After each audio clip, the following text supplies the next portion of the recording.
Hello and good morning. You're watching Daybreak live on A News and I'm your host Nadia Jani, here to take you through the day's top stories. Let's take a look at the headlines. The US and Iran ceasefire crumbles as fresh strikes rock the Middle East. Huge crowds line the streets of Mashhad as Iran's late supreme leader Ayatollah Ali Khamenei is buried. And at least 28 people have been killed after a devastating fire swept through a shoe factory in eastern China.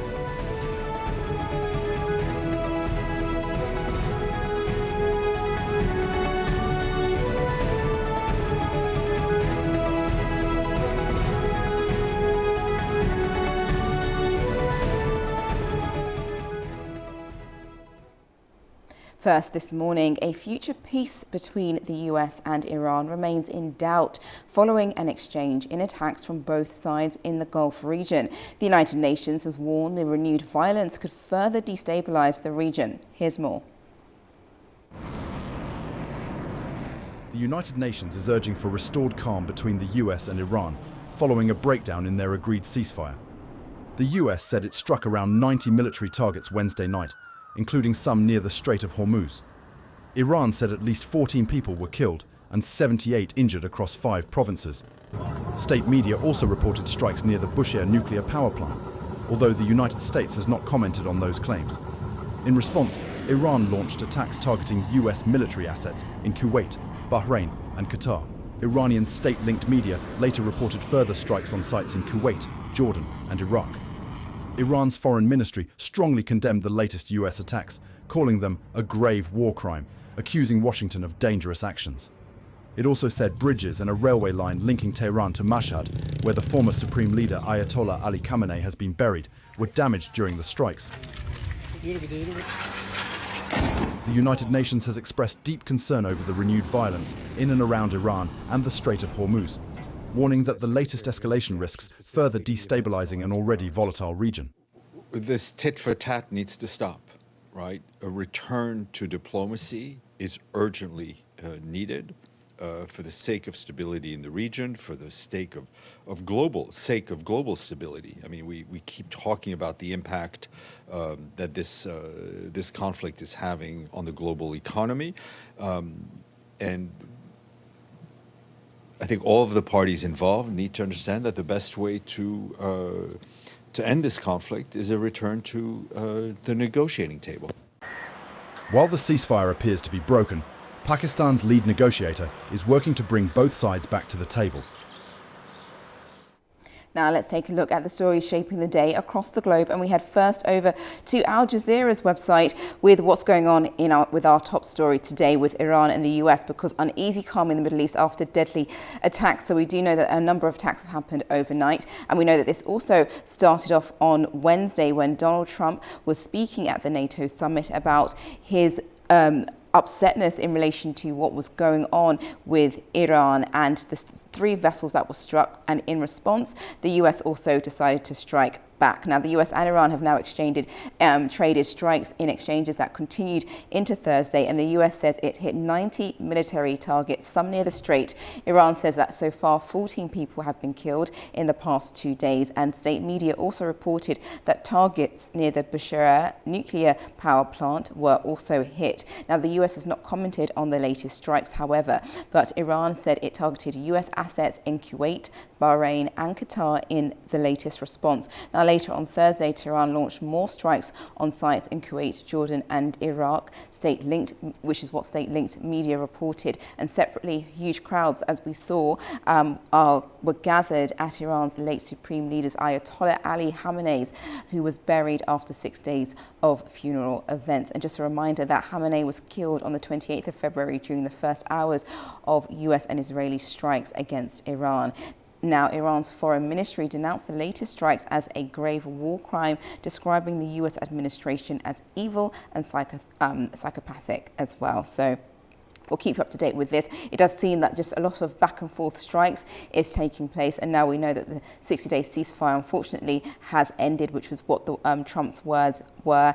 in regards to the current peace negotiations. So we will definitely keep you informed as to how things progress, but it has been escalating overnight. Now let's move over to our next story this morning, and that's on the New York Times website. That's in relation to what's taken place in southeastern China, because a fire at a shoe factory in the city of Xinjiang has killed at least 28 people. And as you can see from the video that's now on the screen, you can just see some of what that footage actually looks like, with rescue workers coming out, their fire brigades trying to quench the fire that took place in this factory. Now, the president, Xi Jinping, said the blaze had caused major casualties, adding that those responsible must be held strictly accountable. Now, the area Xinjiang is often referred to as China's shoe capital, as it reportedly manufactures 20% of the world's sports shoes. Now, the blaze erupted at the Huteng footwear factory at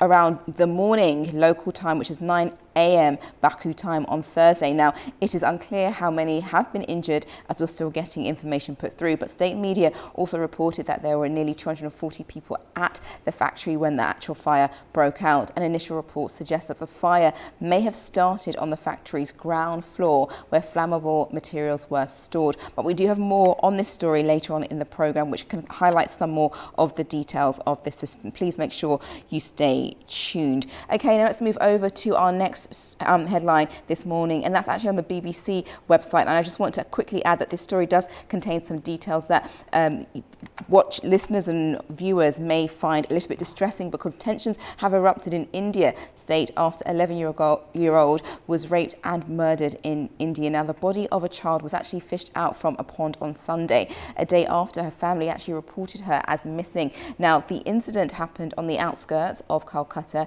and which has triggered days of violent protests, a mob lynching of an innocent man, and a police killing of one of the suspects. Now, just to put everything into context, 3 other men were also arrested and remain in police custody. Now, the child's rape and murder and the subsequent killing of the suspect has snowballed into a huge political row, with the opposition parties accusing the state's newly elected Bharatiya Janata Party, which is the BJP party, government, of failing to protect women and girls. Now, family members of the girl said that they last saw her on Sunday afternoon when she went out to buy a birthday gift for a friend. But when she didn't return home at the normal time, they went to the police station at around 8:30 their time to inquire and help to search and find her. Now, the family and villagers allege that the police did not take their pleas very seriously and said they would look into it the next day. So desperately, the family members and villagers then looked through the CCTV footage from nearby shops and spotted her walking with a man called Prabhash Mondal, a local man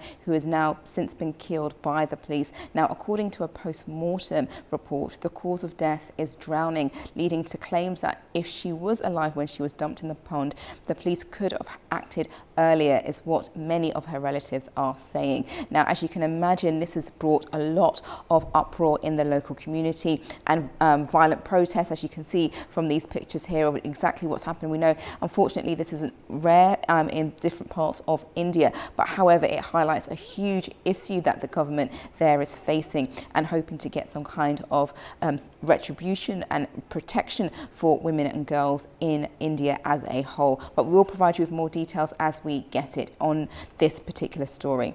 Okay, and now we move over to our next headline this morning, and that's on the Guardian website, and that's in relation to the heat wave in Europe, but not just that, wildfires. This is the next problem that's facing some countries. Wildfires in southern Spain killed 12 amid soaring temperatures. Now, we know 12 people have been killed in a wildfire in southern Spain as about 150 firefighters battled the blaze, which broke out amid soaring temperatures. Now, the deaths took place in the hamlet of Badir, the regional government said in a statement, adding that the fire injured at least 6 people. Now, authorities have not confirmed the cause of the fire, but witnesses told officials that the blaze may have started after a power line fell, which ignited dry vegetation before spreading rapidly through surrounding woodland. And we do know that Europe has been facing a number of heat waves, reaching at least in some places 40 Celsius. So very dry weather over the past couple of weeks. And now to have a small spark can definitely produce deadly results. Now, the roads were closed and residents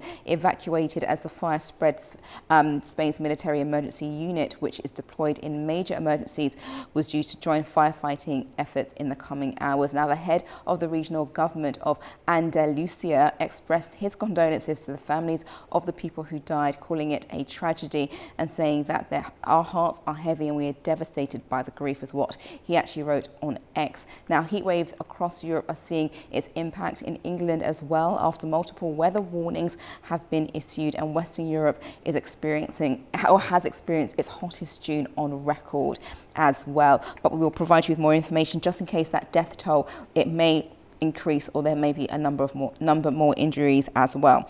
Okay, now let's move over to our next story this morning. As I keep mentioning, the World Cup, because we go to The Athletic for this, because Mbappe stars as France beat Morocco to reach World Cup semi-finals. Can anyone stop them? They have been having a fantastic tournament so far throughout the World Cup 2026. Now, these World Cup winners won in 98 and 2018, and France have created another special team and are the favourites to win the 2026 competition. They beat Morocco just overnight, and there is a number of other games happening as well. Now, they showed just why they remain the team to beat this year with an impressive 2-0 victory over Morocco to become the first nation into the semi-finals. Now, France have also won the European Championship twice as well. So they're very much a class act. Now, next to play will be England, which will face off Norway, and then Spain versus Belgium, and then Argentina versus Switzerland to find out who will make it into the semi-finals. But we are coming very close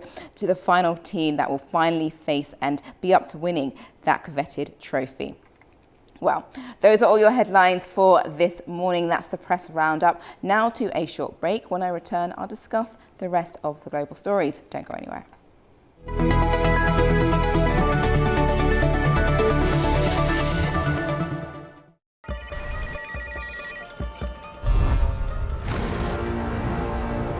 On World Business, we meet the boardroom leaders making market-moving decisions. And find out how leaders are dealing with continuous technological disruption.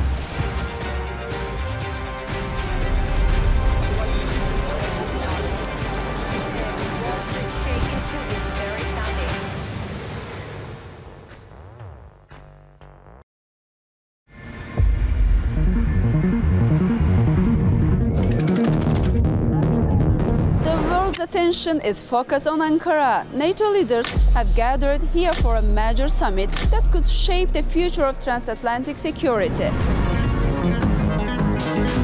This summit has shown that the alliance is stronger than ever. An alliance that is united and ready to defend every inch of our territory.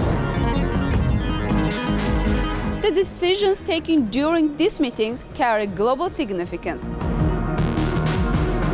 We just concluded a very successful NATO summit here in Turkey, and I want to thank President Erdogan, who's really a great man. He's a great leader. From new defense initiatives to the preparations behind the scenes, Ankara has become the center of international attention. Muhteşemdi dediler. Hatta bazıları biz Yeniçerilerinizi tanırız dediler. Our special report takes you behind the scenes of this major event, exploring the preparations, key decisions, and the main highlights of the meetings behind under the theme Key to Peace.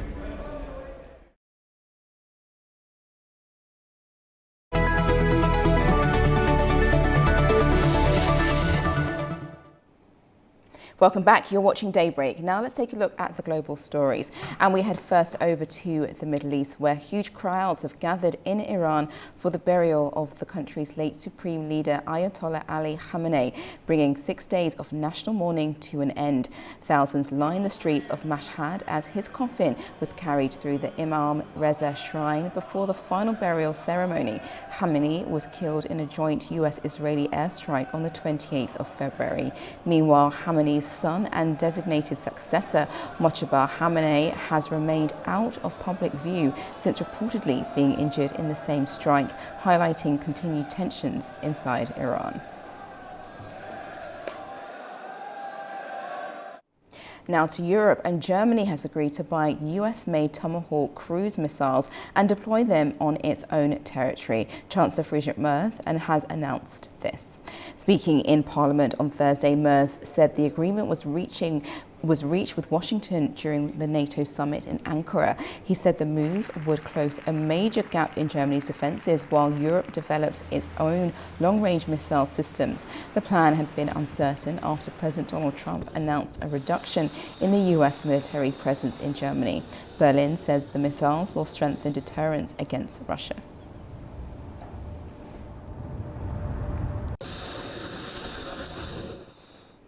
Attention is turning to France's 2027 presidential race after a major development involving one of the country's leading far-right political figures. Here's our correspondent Anita Sharma with more. Welcome to This Day in Europe, where Marine Le Pen is back in France's presidential race and back on top of the polls. Just days after an appeals court upheld her conviction for embezzling European Parliament funds, but dramatically shortening her ban from holding office, new surveys show the National Rally leader leading the field for France's 2027 presidential election. The three polls put Le Pen at around 36% in the first round, with projections showing she would narrowly defeat either former Prime Minister Edouard Philippe or centrist Gabriel Attal in a runoff. Hard left leader Jean-Luc Mélenchon would lose by a wide margin to Le Pen. It's a remarkable turnaround for a politician whose presidential ambitions appeared to be in serious doubt just days ago.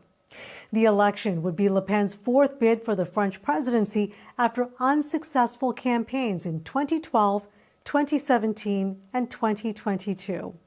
This time, however, President Emmanuel Macron cannot run again because of term limits, leaving France's political center without an incumbent standard-bearer.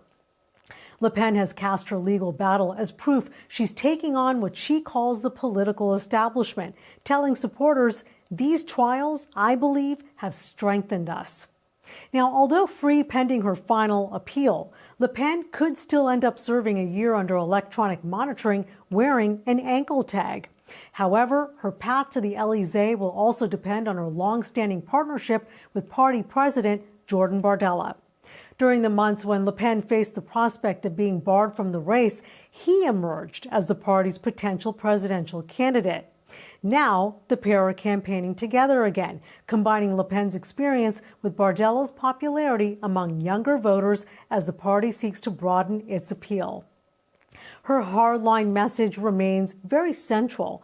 In a post on X, Le Pen stated that in 1 year, we will regain control over immigration and criminal policy. France's highest court is still expected to rule on Le Pen's final appeal before voters go to the polls, so a lot can happen before April. After surviving the biggest legal challenge of her career, Le Pen will now try to achieve what has eluded her 3 times before: winning the French presidency. For A News, I'm Anita Sharma in Arnhem, Netherlands.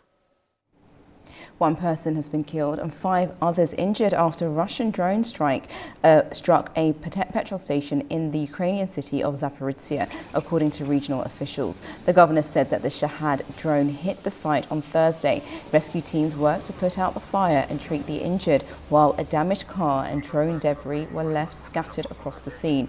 At one stage, emergency crews and bystanders ran for cover and fears of another strike. Now, Ukraine has targeted Russia's oil infrastructure in fresh strikes as refinery disruptions add pressure to the country's domestic fuel market. Ukrainian drones struck the Ilsky oil refinery in southern Russia overnight, reportedly causing a fire at the facility. The refinery can process around 138,000 barrels of oil per day and has been targeted several times during the war. The strike comes as several Russian regions face fuel shortages, rising prices and long queues at petrol stations. Moscow has temporarily banned diesel exports to redirect more supplies to the domestic market.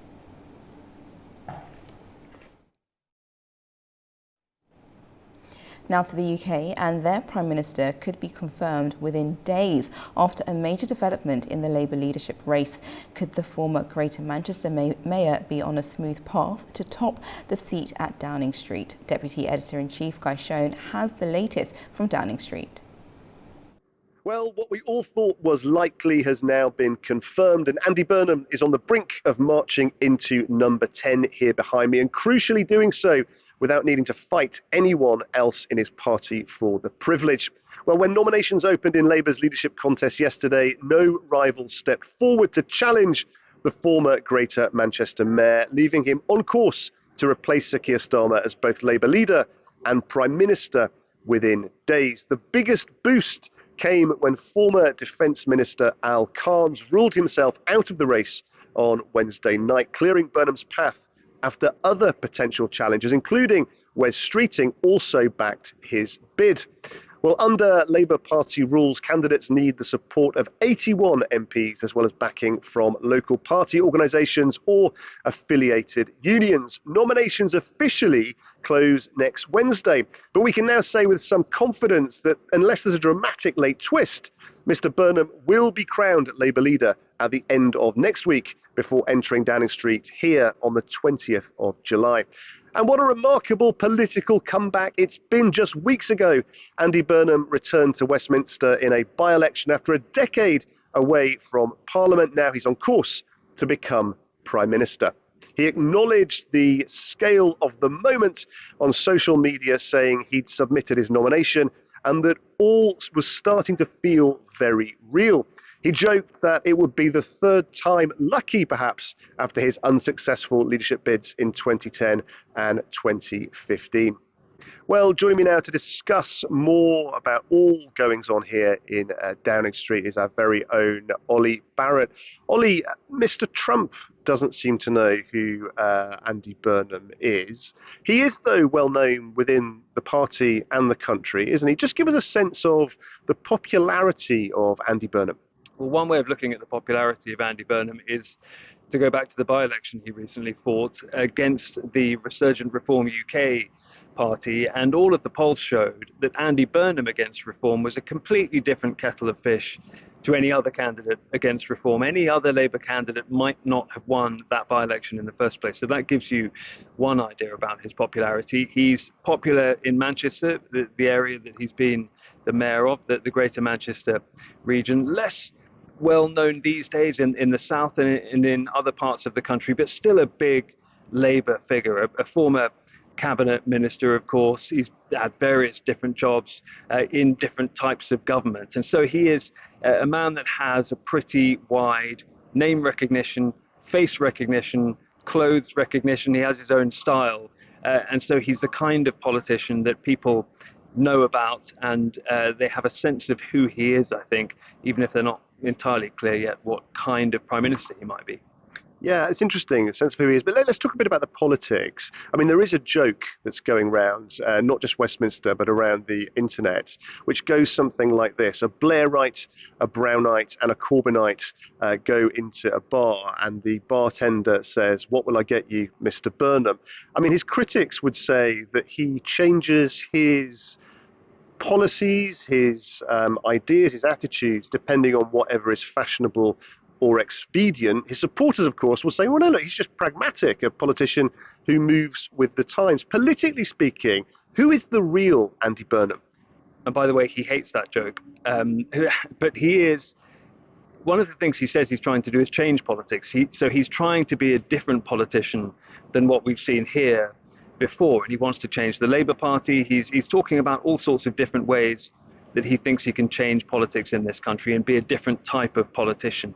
He is considered to be towards the centre left of his party, but some of his policies can't be that easily categorised into that kind of label. And I think we won't really know until he's behind that door. We know what he's been like as a mayor of Manchester, but being the mayor of an area and a city like Manchester is entirely different, of course, from running a country.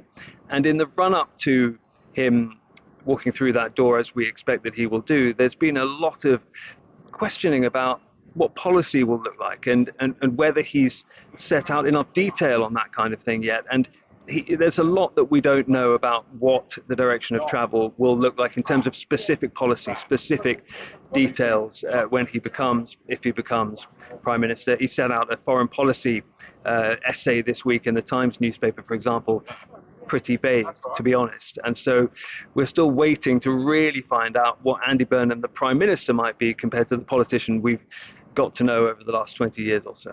And Ollie, it's a strange time for Britain politically, isn't it? You can almost feel it around us, a strange atmosphere.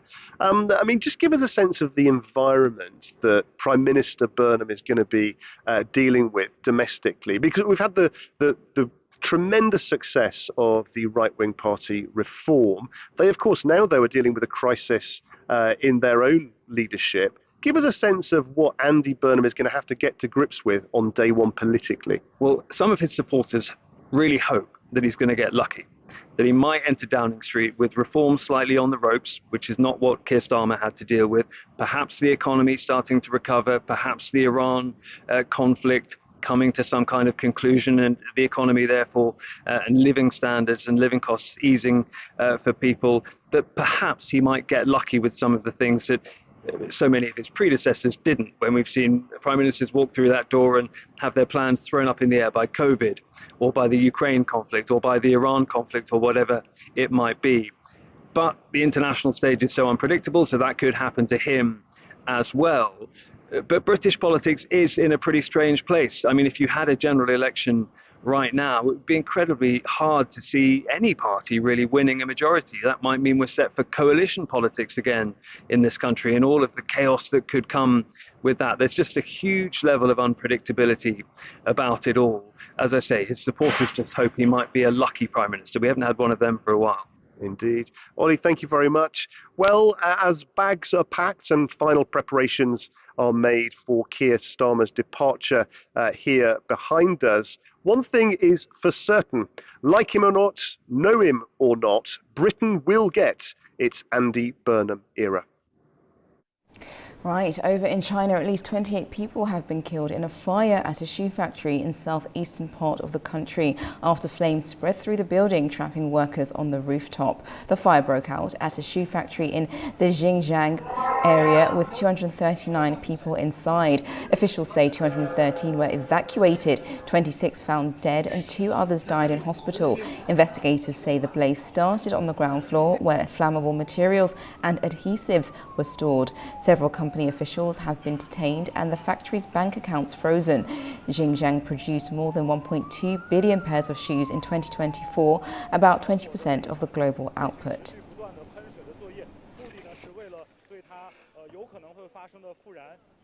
Now, the typhoon Bavi is moving towards Taiwan after tracking westward across the Philippine Sea. Taiwanese authorities have warned residents to brace for torrential rain as Typhoon Bavi approaches, with mountainous areas north of Taipei expected to receive up to 1 meter of rainfall. More than 1,000 people have been evacuated, according to officials. The storm has also triggered warnings across Japan's Sakishima Islands, where officials are cautioning of violent winds, landslides and flooding. Flights have been cancelled, ferry services disrupted, and residents told to remain on the highest alert as Bavi moves closer to Okinawa Prefecture. Typhoon number 9, Bavi, a large and super powerful typhoon, is expected to approach the Sakishima Islands in Okinawa Prefecture very closely tomorrow morning on July 11th. We urge everyone in the affected areas, including visitors staying for tourism or other purposes, to closely monitor weather and disaster information issued by the Japan Meteorological Agency, as well as evacuation information issued by local authorities.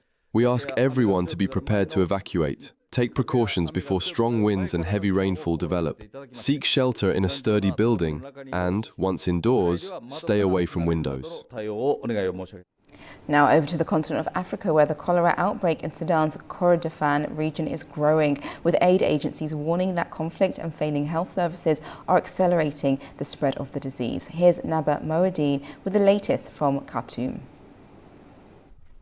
Cholera is rapidly spreading across Sudan's Kordofan region adding to an already severe humanitarian crisis. Aid group Médecins Sans Frontières says it's expanding its emergency response as the number of cases continues to rise. The organization warned that the ongoing fighting, mass displacement, and the collapse of health services, making it very much harder to contain the outbreak. Many communities have limited access to clean water and medicine, increasing the risk of further infections. Many organizations are calling for safe humanitarian passages so they can deliver medicine and treatment for affected regions and preventing the disease from spreading even further. Naba Muhiddin for A News, Khartoum, Sudan. Over to South America, and emergency aid continues to reach survivors in Venezuela's coastal state of La Guaira, 15 days after twin earthquakes killed thousands and left tens of thousands homeless. At shelters in Catia La Mar, displaced families are receiving food, water and medical care, while veterinary teams treat injured animals. But in La Guaira, some residents say they are still searching for missing relatives with little official help, digging through rubble by hand and urging authorities to delay demolitions until recovery efforts are complete. Venezuelan authorities have raised the death toll to 3,889, with 16,742 injured and over 17,000 left homeless. The United Nations is appealing for an additional $296 million to fund 6 months of humanitarian assistance.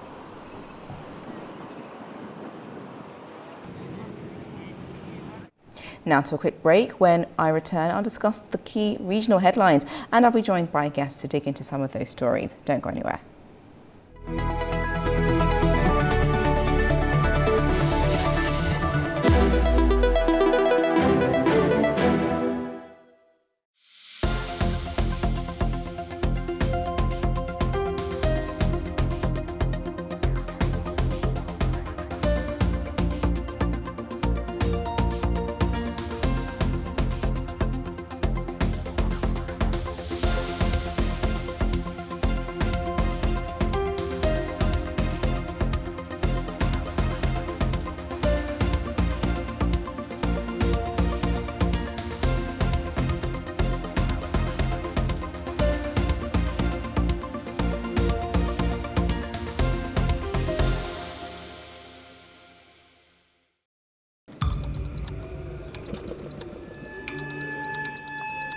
Inside Politics delves deeply into the heart of global issues shaping our world today.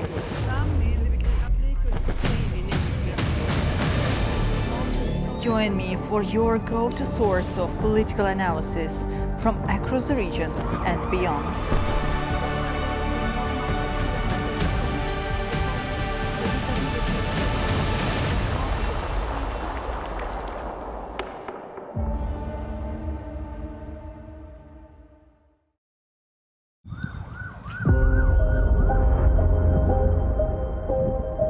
We are in Seoul's Republic of Korea, a country that for more than 70 years has lived in the shadow of unfinished war. I was 18 years old when the Korean War broke out. My two brothers were dragged out to the front yard of the village public hall and forcibly subjected to a trial under the name of People's Trial. The military demarcation line, created after the Korean War, became a massive wall, preventing separated families from meeting. Less than a kilometer away lies North Korea. 지금 우리 무장력은 그 어떤 위기에도 대응할 철저한 준비가 되어 있으며 Подписанный сегодня договор предусматривает в том числе оказание взаимной помощи в случае агрессии против одного из участников. Russian-Ukraine war now is connected with North Korean participation in Russian army. The complete denuclearization of the Korean Peninsula is the only outcome that we will find acceptable. If the U.S. persists in such hostile policy towards the DPRK, there will never be denuclearization of the Korean Peninsula.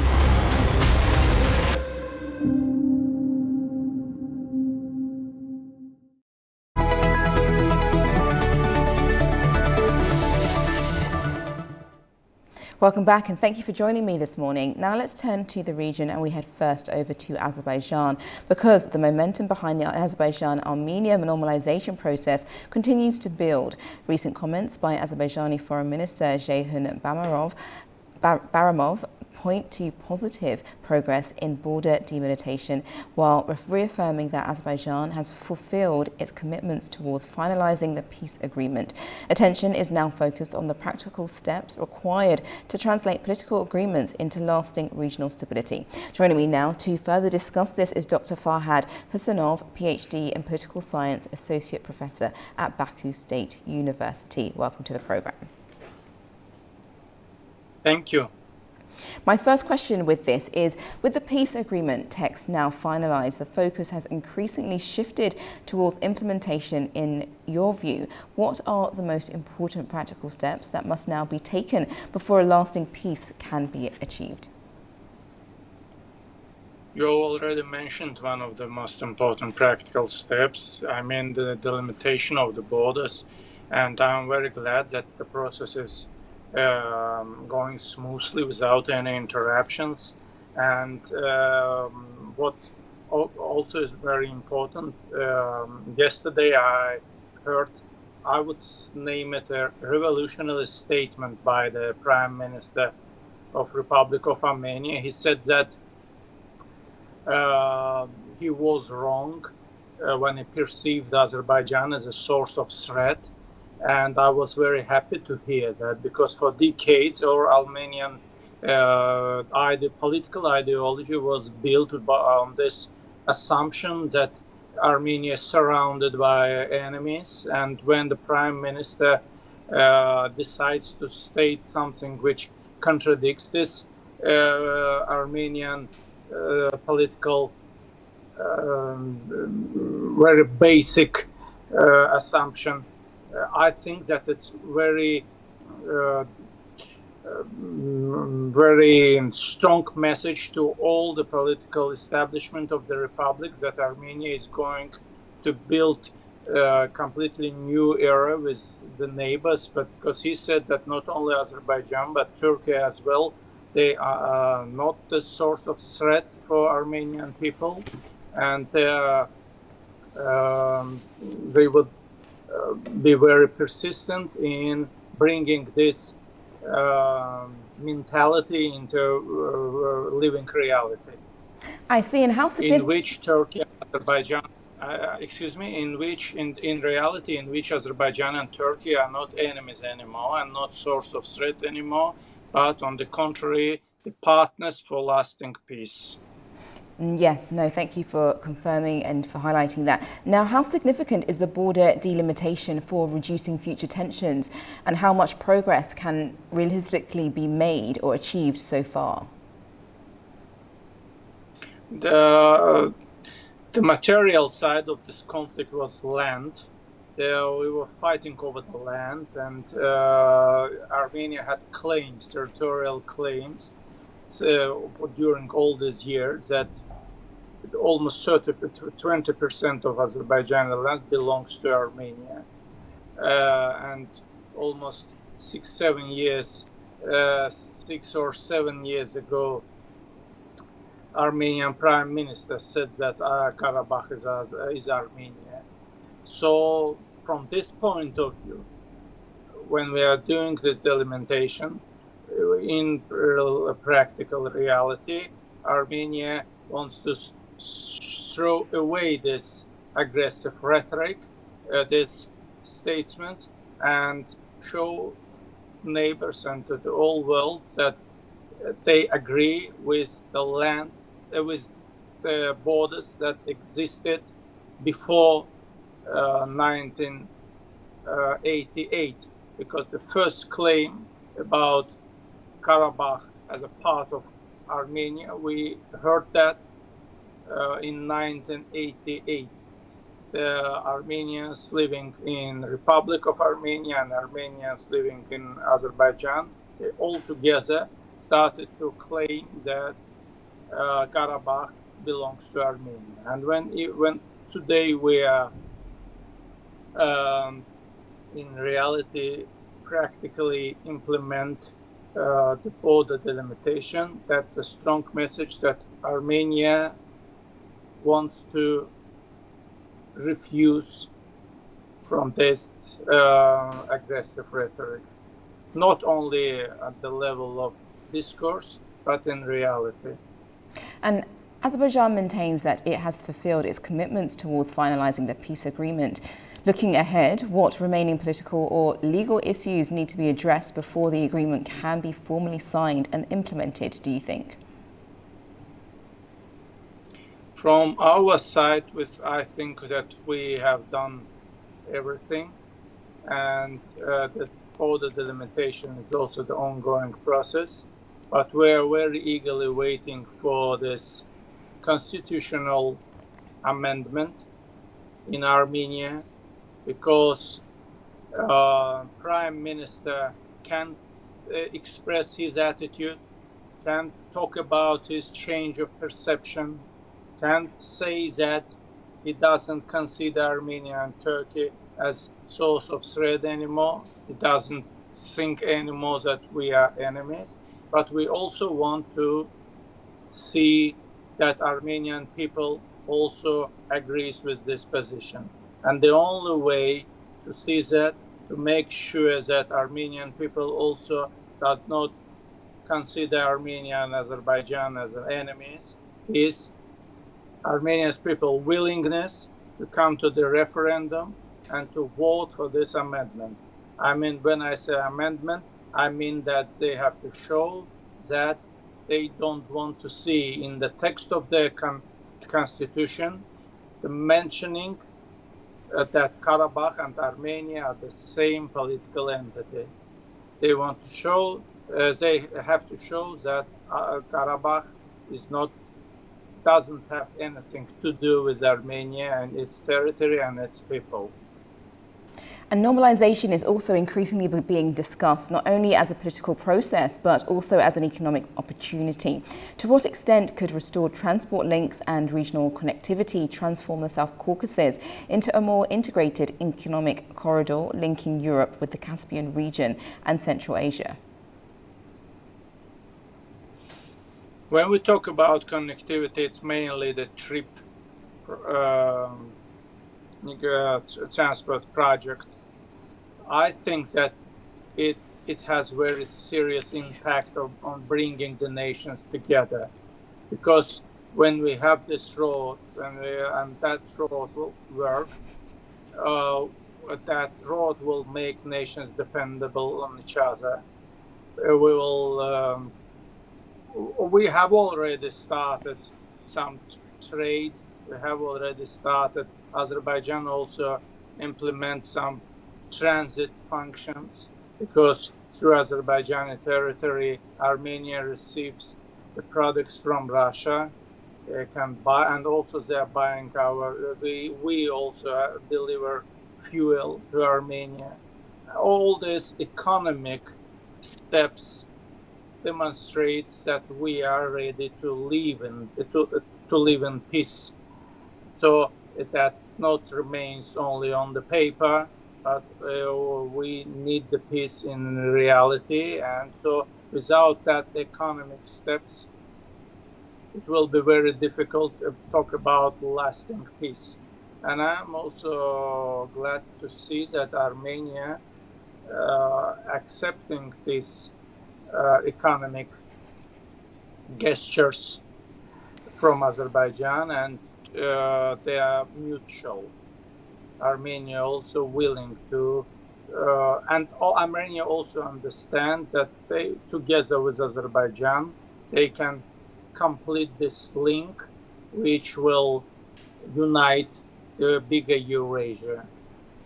Because for now, Azerbaijan, together with Georgia, implements the function of this uniting link. But if Armenia joins to this process, Eurasia has more chances to be connected. I see. Well, thank you so much for joining me this morning, Dr. Husanov, and your thoughts on this. It's been great to have you on the programme. Thank you. Thank you for inviting. Thank you. Now to football, but not the World Cup, because Karabakh has taken the first step in their Europa League qualifying campaign with a home match against Icelandic side Vestri. A news correspondent, Katie Wilson, has more from the Tofik Baramov Stadium. The crowds have cleared here at Tofik Baramov Stadium. 16,000 tickets were sold for this game. This stadium was packed just minutes ago, and now it is empty after the final whistle blew and Karabakh gave us a convincing 3-0 victory over the Icelandic side Vestri. Now that makes the 3,000-mile journey that Karabakh are going to take next week to get to Reykjavik somewhat of a formality. And you know what? It might be 3-0 on the scoreboard, but there were plenty more chances that Karabakh had. The entire game, most if not all of the game, was played in Vestri's half. It was very much a convincing victory from Karabakh. They dominated, and it was an opportunity for us to see some of the new signings that Karabakh have made. They very much stood out. Take a look out for number 5, the Mozambican. I think he could be one to watch. So it was interesting to see that synergy develop. And then, of course, we had the returning players like Jankovic, like Zubir, doing what they do best. So it's great to be back here at Tofik Baramov Stadium. We've been speaking to someone else who hopes to be back to this stadium very soon. But for now, I think we can confidently say that Karabakh will be making it to the second qualifying round of the Europa League. So what were your observations from the game? I think it was a good performance for the first round. There are still some adaptation issues within the team, which is normal, but overall they played very well, and we want to continue performing like this. Our goal is to qualify for the UEFA Europa League group stage. This time we saw the new signings to the team also. How did you find them?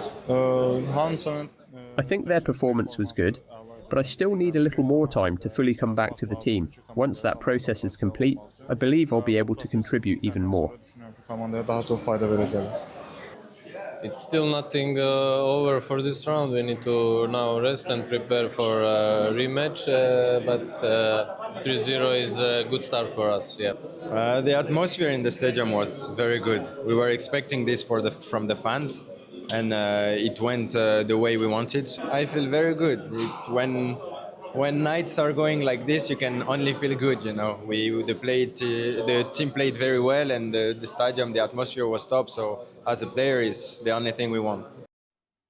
Now to Pakistan, and the United States are holding another round of trade negotiations in Washington, with tariffs and a broader trade agreement at the center of the discussions. The talks could shape trade and investment ties between the two countries at a time when Washington is renegotiating trade relationships with partners around the world. Our correspondent has more from Islamabad. Pakistan and United States have opened another round of trade negotiations in Washington. Talks are continuing Thursday and Friday after weeks of virtual discussions and an initial round of meetings on Wednesday aimed at narrowing outstanding issues. Pakistan's delegation is led by Commerce Secretary Jawad Paul. Officials are seeking relief from US tariffs while negotiating the framework of a broader bilateral trade agreement covering trade, investment, and energy cooperation.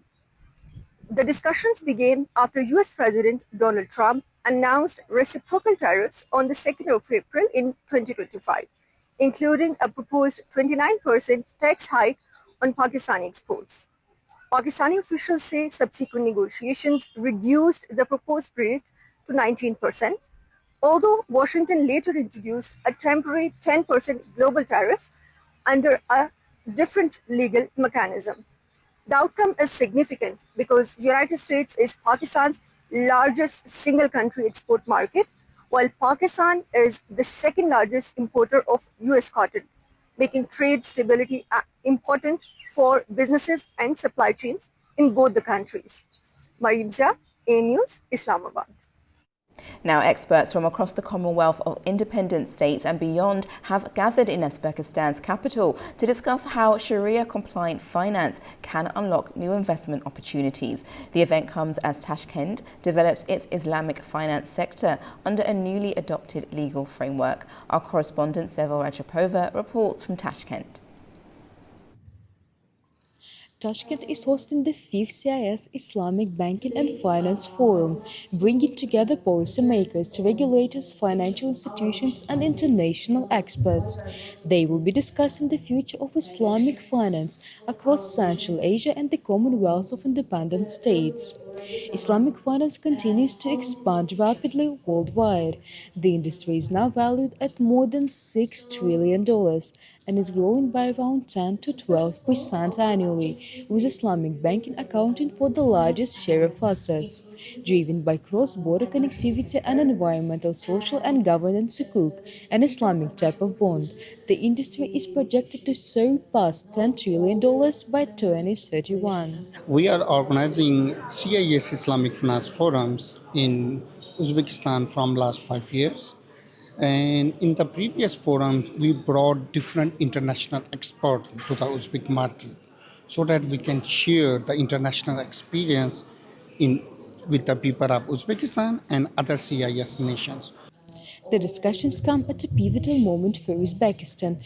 Earlier this year, the country introduced its first comprehensive legal framework for Islamic banking, paving the way for Islamic banks and Islamic banking windows to operate under national legislation. Islamic finance follows Sharia principles, prohibiting interest-based lending, and instead relying on partnership-based financing, trade finance and leasing models such as Murabaha and Ijara. The central bank has already adopted regulations allowing microfinance institutions to offer Islamic finance services, while legislation on full-scale Islamic banking continues to advance. Experts telling that probably at least $3 billion every year. This is the potential of market for Islamic finance in Uzbekistan. Throughout the forum, experts are also discussing sukuk markets, Islamic fintech, digital banking, takaful insurance, and cross-border investment, as demand for ethical financial products continues to grow across the region. With approximately 94% of Uzbekistan's population identified as Muslims, and with the growth of interest from investors in the Gulf and Southwest Asia, officials believe Uzbekistan has the potential to become a regional hub for Islamic finance. It is Yuri Rajab reporting from Tashkent, Uzbekistan News. It's time for a quick break, but when I return, I'll have a full update on the latest headlines, plus a look at what's making the front pages this morning. Make sure you don't go anywhere.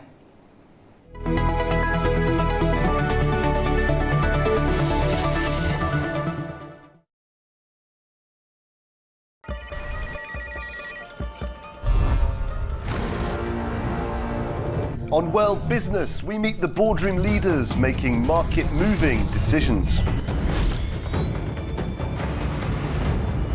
And find out how leaders are dealing with continuous technological disruption.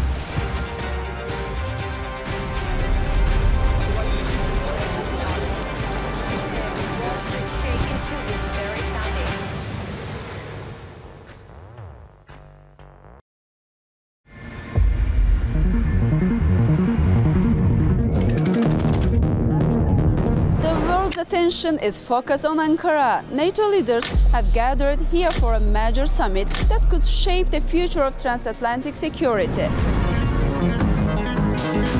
This summit has shown that the alliance is stronger than ever. An alliance that is united and ready to defend every inch of our territory.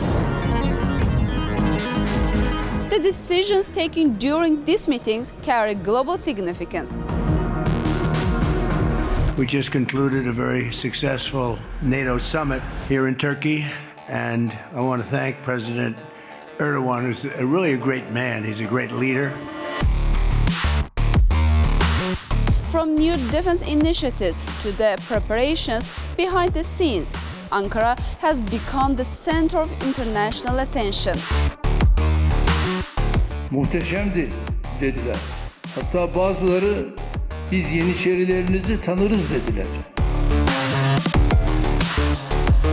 Our special report takes you behind the scenes of this major event, exploring the preparations, key decisions, and the main highlights of the meetings behind under the theme Key to Peace.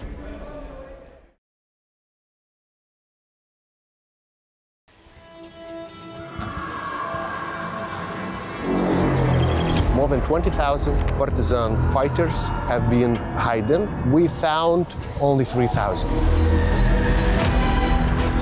My grandmother had 3 brothers. In the graveyard, the body of just one of them.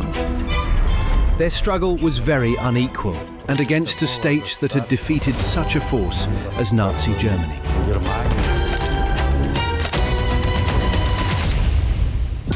A lot of resistant fighters in the beginning of Soviet occupation actually would end up here, if not killed somewhere in the woods. She was arrested at her home. Her 7-year-old daughter ran to her and screamed, "Mom, please take me with you." This record having the names of the individuals who were placed in the list of deportations. I was born in Kengia, in a labor camp. My mother was a partisan liaison.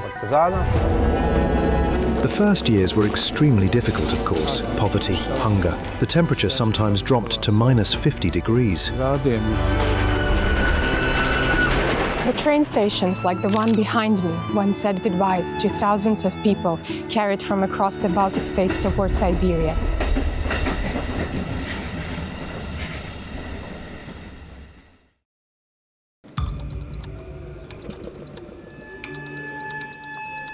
Inside Politics delves deeply into the heart of global issues shaping our world today.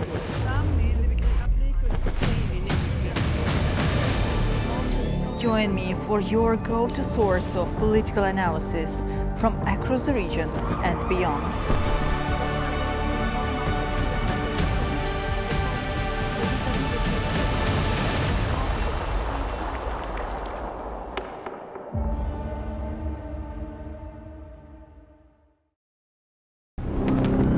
Welcome to A News, unfiltered news and analysis from the region and beyond. From Washington to Beijing, Tehran to Kabul, to Tbilisi to Tashkent. Hello, I'm Jay. That's challenges. Today is the third. We're with you 24/7, taking you live to the front lines of the day's biggest stories. Welcome to Gabala. One important note to fears. I'm here.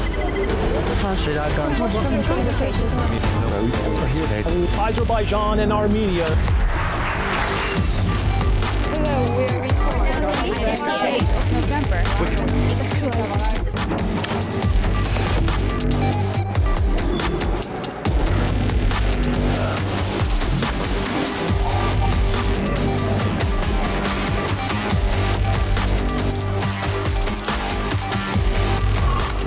Reporting from Paris, Dar es Salaam, Tel Aviv, Washington, London, Moscow, Kyiv, Berlin, Rio de Janeiro, Beijing, Bangkok, Tbilisi, Tashkent, Almaty, Kazakhstan, Port Sudan, Tehran, Islamabad, Istanbul, Kabul, for A News.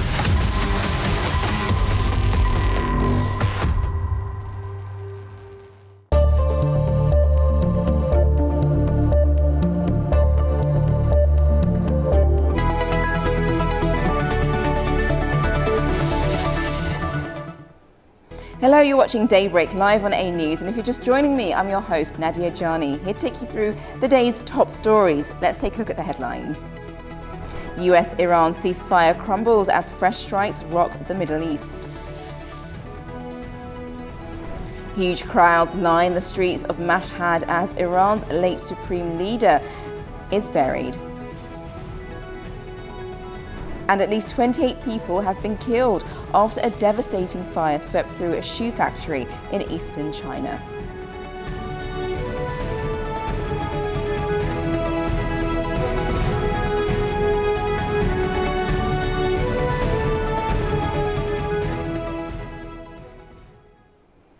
Morning. Now let's go to the top headlines making the way around the globe on news sites, and we head first over to Deutsche Welle website in relation to what took place in Mali, because Mali rebels attack convoy of soldiers, Russian mercenaries. Now, A number of things have happened in Mali, but especially around what's going on in relation to the soldiers. But just to add to a quick update, because a convoy carrying Malian soldiers and fighters from Russia's Parliamentary Africa Corps was attacked on the northern Mali on Thursday, with separatist fighters claiming responsibility. Now, the attack comes as fighting has intensified between the two sides since April this year. The operation by the Al-Qaeda affiliate JNIM and the Tuareg-led rebel group. Now, the high-profile operation killed Mali's then defense minister and struck the capital's Bamako's airport. Now, the convoy was attacked while carrying over 200 Russian fighters and more than 100 Malian soldiers. A security source was cited by the Reuters news agency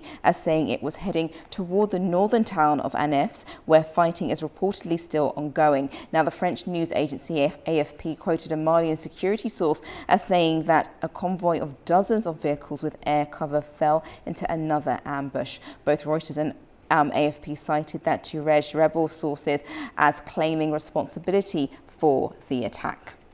Okay, well, that's the update on that, which is leaving a number of places devastated due to the ongoing fighting there. Now let's move over to what's gone on in China, and our headline there on the AA News website. The headline is "At least 28 killed in China shoe factory fire as workers trapped." Now, a fire at a shoe factory in the southeastern part of Chinese city of Xinjiang has killed 28 people so far, and President Xi Jinping said the blaze had caused major casualties, adding that those responsible must be held strictly accountable. Now, Xinjiang is often referred as China's shoe capital, as it reportedly manufactures 20% of the world's sports shoes. Now, the blaze erupted around the Huteng footwear in the morning, and then, which would have been our time in the later on that day on Thursday. Now, it's unclear how many have been injured, and state media also reported that there were nearly 240 people at the factory when the fire actually broke out. Now, initial reports suggest that the fire may have started on the factory's ground floor where flammable materials were stored, but we're still getting information as this comes through to find out exactly what the detail of the damage is, what caused the fire, and how many fatalities there were. So that number of 28 may rise depending on how many people were able to be rescued out of the building at the time of the fire. Okay, now let's move over to our next story, which is what we're leading on this morning, and we head over to CNN's website because US-Iran ceasefire crumbles as fresh strikes rock the Middle East. Well, the US and Iran have traded strikes again overnight, and the US says that it hit 90 military sites, some near the Strait, and Iran says 14 people have been killed over the past 2 days. Now, state media also reported that targets near the Bushehr nuclear power plant were also hit. Now, the US has not commented on the latest strikes as yet, but Iran said it targeted US assets in Kuwait, Bahrain and Qatar in response. And then later on Thursday, Tehran also launched strikes on Jordan, Kuwait, Iraq as well. So separately, huge crowd, and then on top of that, separately, huge crowds have gathered in Iran's as Iran's late supreme leader Ayatollah Ali Khamenei was buried after 6 days of funeral events. And just a reminder, Khamenei was killed on the 28th of February during the first hours of the US-Israeli strikes against Iran. So Iran's foreign ministry has very much been focused on the funeral events as well as defense, and its foreign ministry actually denounced the latest US strikes, stating that as grave a war crime, describing the US administration as evil and psychopathic as well. So let's go to this report for more details on our top story. The United Nations is urging for restored calm between the US and Iran following a breakdown in their agreed ceasefire. The US said it struck around 90 military targets Wednesday night, including some near the Strait of Hormuz. Iran said at least 14 people were killed and 78 injured across 5 provinces. State media also reported strikes near the Bushehr nuclear power plant, although the United States has not commented on those claims. In response, Iran launched attacks targeting US military assets in Kuwait, Bahrain and Qatar. Iranian state-linked media later reported further strikes on sites in Kuwait, Jordan and Iraq. Iran's foreign ministry strongly condemned the latest US attacks, calling them a grave war crime, accusing Washington of dangerous actions. It also said bridges and a railway line linking Tehran to Mashhad, where the former supreme leader Ayatollah Ali Khamenei has been buried, were damaged during the strikes. The United Nations has expressed deep concern over the renewed violence in and around Iran and the Strait of Hormuz, warning that the latest escalation risks further destabilizing an already volatile region. This tit-for-tat needs to stop, right? A return to diplomacy is urgently needed for the sake of stability in the region, for the sake of global stability. I mean, we keep talking about the impact that this conflict is having on the global economy, and I think all of the parties involved need to understand that the best way to end this conflict is a return to the negotiating table. While the ceasefire appears to be broken, Pakistan's lead negotiator is working to bring both sides back to the table. And while that was all going on, huge crowds gathered in Iran for the burial of the country's late supreme leader, Ayatollah Ali Khamenei, bringing 6 days of national mourning to an end. Thousands lined the streets of Mashhad as his coffin was carried through the Imam Reza shrine before the final burial ceremony. Khamenei was killed in a joint US-Israeli airstrike on the 28th of February. Meanwhile, his son and designated successor, Mojtaba Khamenei, has remained out of public view since reportedly being injured in the same strike, highlighting continued tensions inside Iran.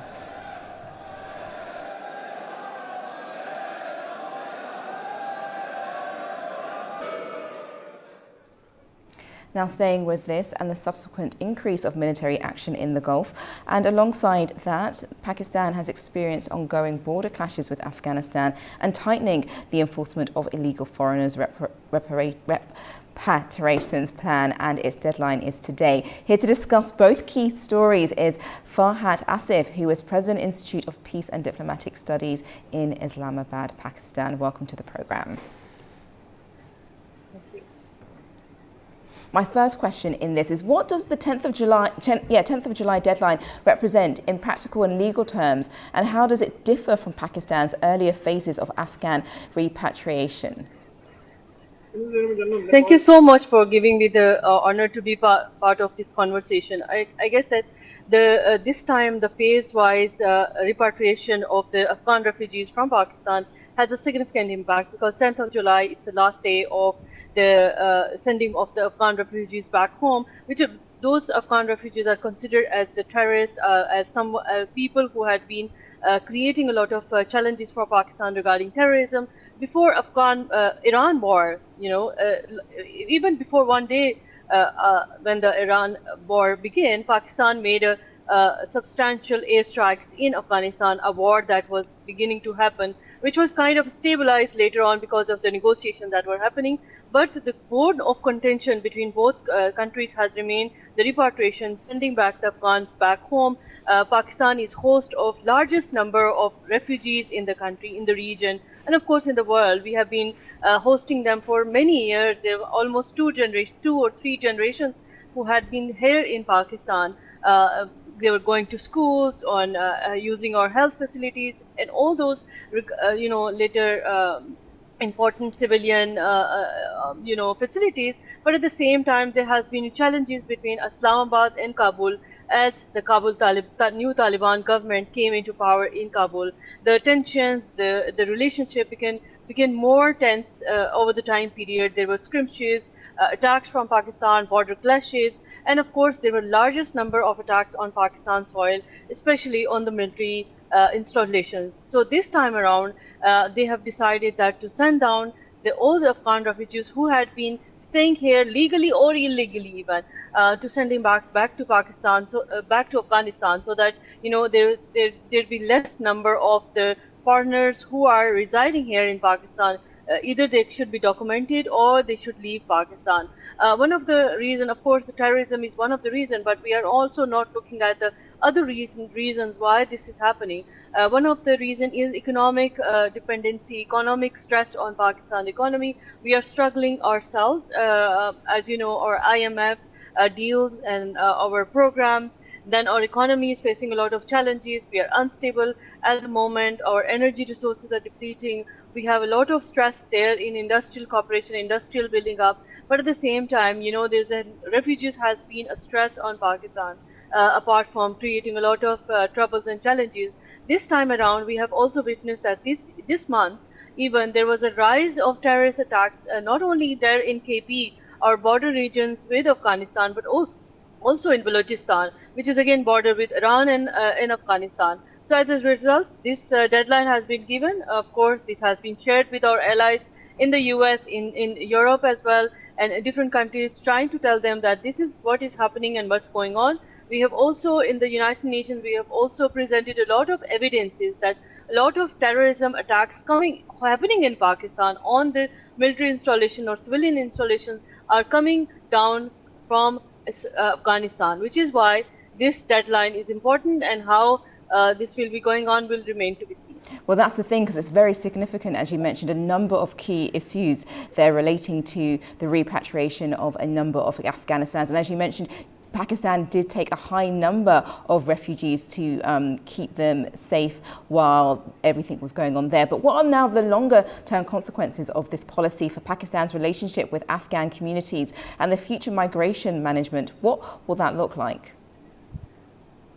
I think that at the moment there's this all process, this all the policy that has been devised has been done with we have submitted our this action, or how this policy will be worked with the United Nations as well, with our allies as well. And of course there will be a lot of challenges for Pakistan in terms of the fact that how this entire process, there are several rebuttals coming from Kabul.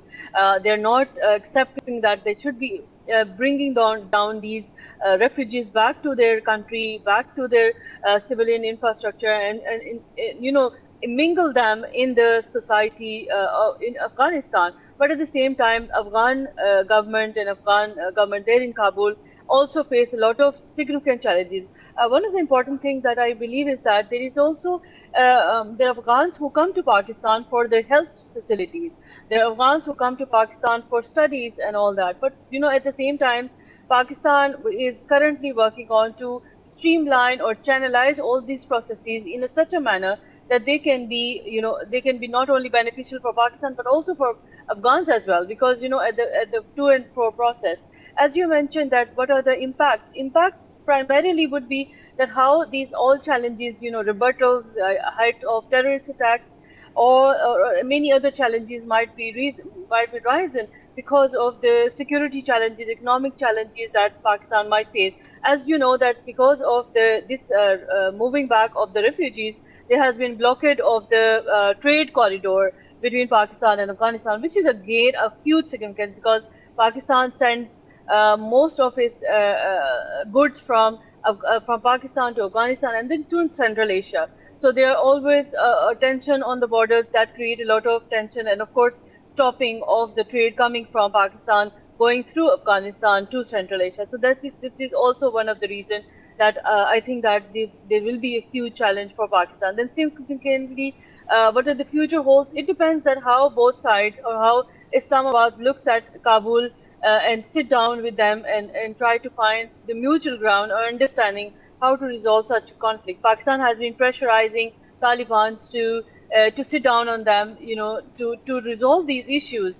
We have also seen Urumqi process, which was mediated by China, and of course those processes has been done. But at the same time, continuously terrorist attacks are coming from Afghan soil, which Pakistan always envisioned and said that we will not be allowing this Afghan soil to be used against Pakistan. So primarily, these are few of the things that might create a lot of tensions. And I'm not foreseeing a kind of stability in the relations, but I will seeing a status quo that will continue tensions of this quo between both sides, unless and until Afghan government will not realize that their only sole possible relation is to build their relations with Islamabad, instead of looking and making a lot of making Afghan soil as a hub of terrorism. I see. Well, now let's quickly just turn to Iran at this moment in time, and we know that Pakistan has been one of the key mediators, as well as Qatar, in trying to resolve some form of a peace agreement with the US, which has now gone awry. But let's just focus on the burial of its former supreme leader, and which has become a powerful and political symbolic event. How significant is the moment for Iran's leadership transition, and could it harden Tehran's position rather than create space for diplomacy? What are your thoughts on that? I think it's a very important and significant time period.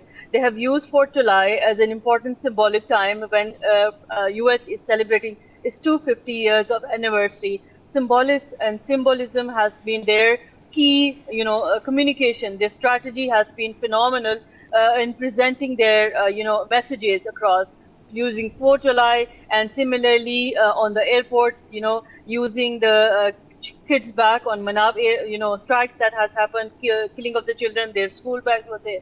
And similarly, they have also used Quranic verses, using it with the different countries with different ways. For example, Pakistan, Saudi Arabia, and Qatar, and many other countries who were coming there, using the Quranic verses and sending them messages. So I think that these symbolism and communication has been their forte for many years. I also witnessed that. You must have seen their embassies around the world had been, utilizing this Iran war to symbolically and share their, humor, and of course, to satirical way, sending their messages. One of the things is important that we understand that how Iran is using symbolism and symbolic way of putting the message across. As far as the leadership is concerned, the Mustafa Khamenei has not been appeared in the funeral. Other sons and other relatives were there, but he was not there. So primarily there has been a question that where is he right now? If he is there, the decision-making structures and things, and of course, one of the reasons for his absence that has been given is because of the security concerns. There has been longer tensions between Afghanistan and Iran at the moment, and we are witnessing that there can be rise of the tension because of the Strait of Hormuz, the negotiation, the pressure tactics that the US is putting on US, and similarly at the same time on Iran.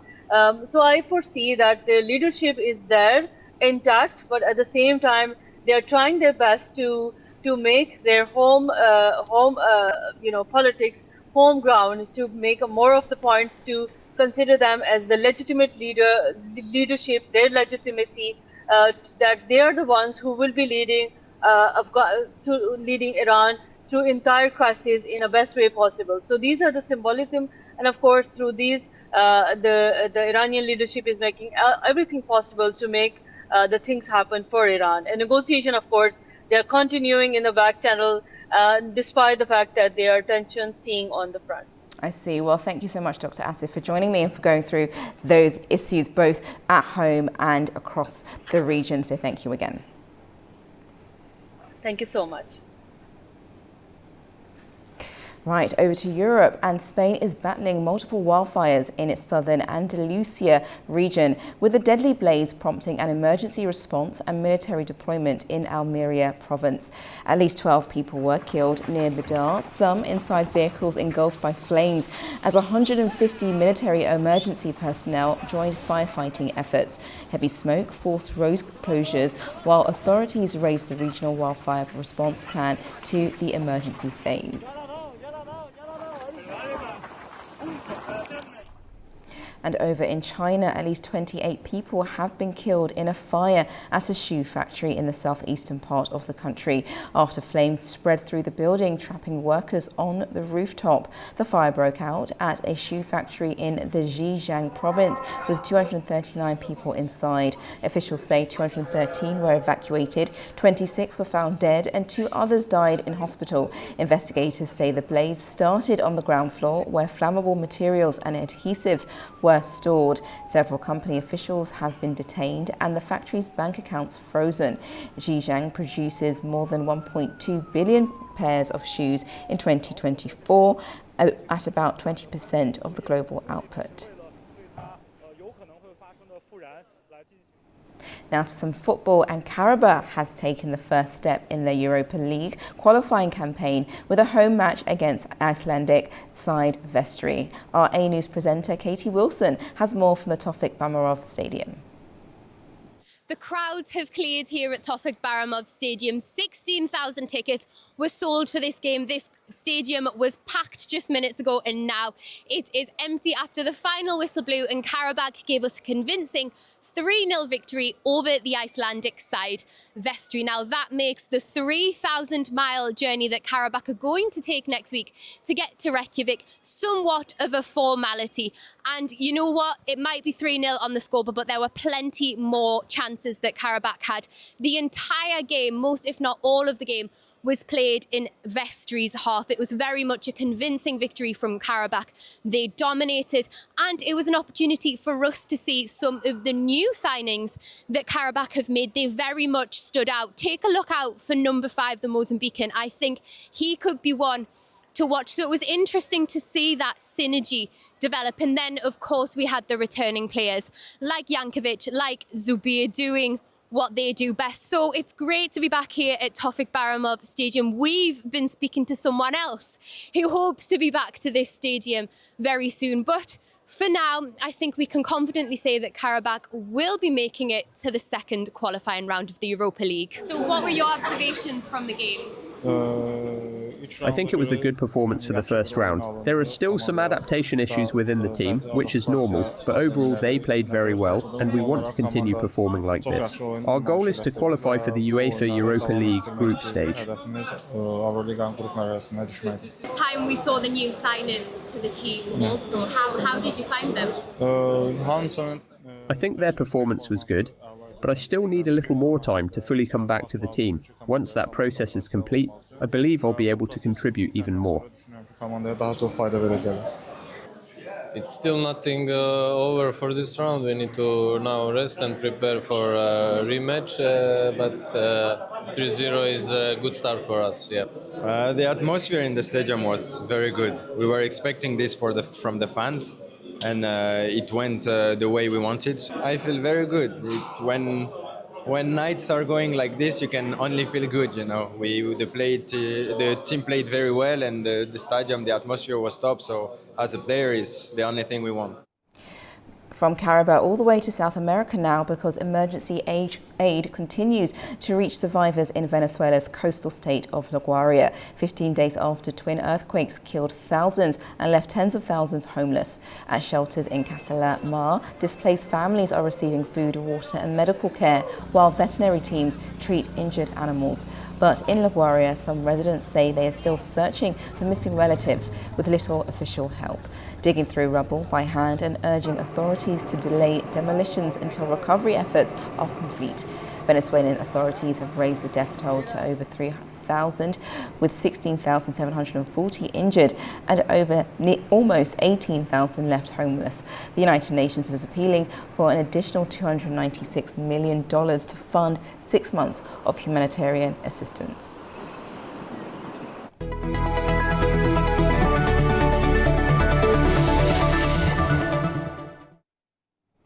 You're watching Daybreak on A News. Now we're going to turn to some art because attention, or rather yet some politics, because attention is turning to France's 2027 presidential race after a major development involving one of the country's leading far-right political figures. Here's our correspondent Anita Sharma with the latest.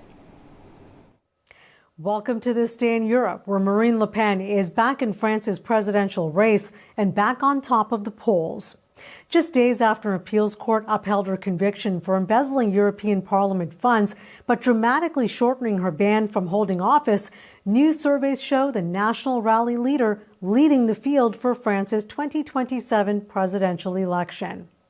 The 3 polls put Le Pen at around 36% in the first round, with projections showing she would narrowly defeat either former Prime Minister Edouard Philippe or centrist Gabriel Attal in a runoff. Hard left leader Jean-Luc Mélenchon would lose by a wide margin to Le Pen. It's a remarkable turnaround for a politician whose presidential ambitions appeared to be in serious doubt just days ago. The election would be Le Pen's 4th bid for the French presidency after unsuccessful campaigns in 2012, 2017, and 2022. This time, however, President Emmanuel Macron cannot run again because of term limits, leaving France's political center without an incumbent standard bearer. Le Pen has cast her legal battle as proof she's taking on what she calls the political establishment, telling supporters, "These trials, I believe, have strengthened us." Now, although free pending her final appeal, Le Pen could still end up serving a year under electronic monitoring wearing an ankle tag. However, her path to the Élysée will also depend on her long-standing partnership with party president Jordan Bardella. During the months when Le Pen faced the prospect of being barred from the race, he emerged as the party's potential presidential candidate. Now, the pair are campaigning together again, combining Le Pen's experience with Bardella's popularity among younger voters as the party seeks to broaden its appeal. Her hardline message remains very central. In a post on X, Le Pen stated that in 1 year, we will regain control over immigration and criminal policy. France's highest court is still expected to rule on Le Pen's final appeal before voters go to the polls, so a lot can happen before April. After surviving the biggest legal challenge of her career, Le Pen will now try to achieve what has eluded her 3 times before: winning the French presidency. For A News, I'm Anita Sharma in Arnhem, Netherlands. Now to some artwork, because a new immersive exhibition celebrating the work of Italian Renaissance artist Michelangelo has opened in London. The 3D experience brings his famous Sistine Chapel frescoes to life, including the creation of Adam. Created by Frameless, the exhibition is designed to make art more accessible and inspire visitors to experience Michelangelo's original masterpieces. It opens to the public on Friday.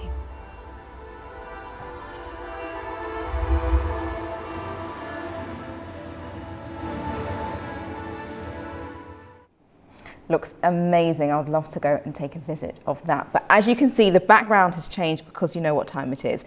It is World Cup time, and the race to lift the football's biggest prize continues with another dramatic night at the FIFA World Cup. Here are the overnight results coming up on your screens, because France was able to beat Morocco 2-0 and is now made it into the semi-finals. We do have a number of games coming up over the weekend. We have England versus Norway, you have Belgium, and I cannot remember off the top of my head, but a number of other games as well. Switzerland is also playing. Belgium and Spain are playing each other, as well as Switzerland is also in it, hoping to make it to the finals, and they'll be playing Argentina as well. Gosh, so a number of games coming up.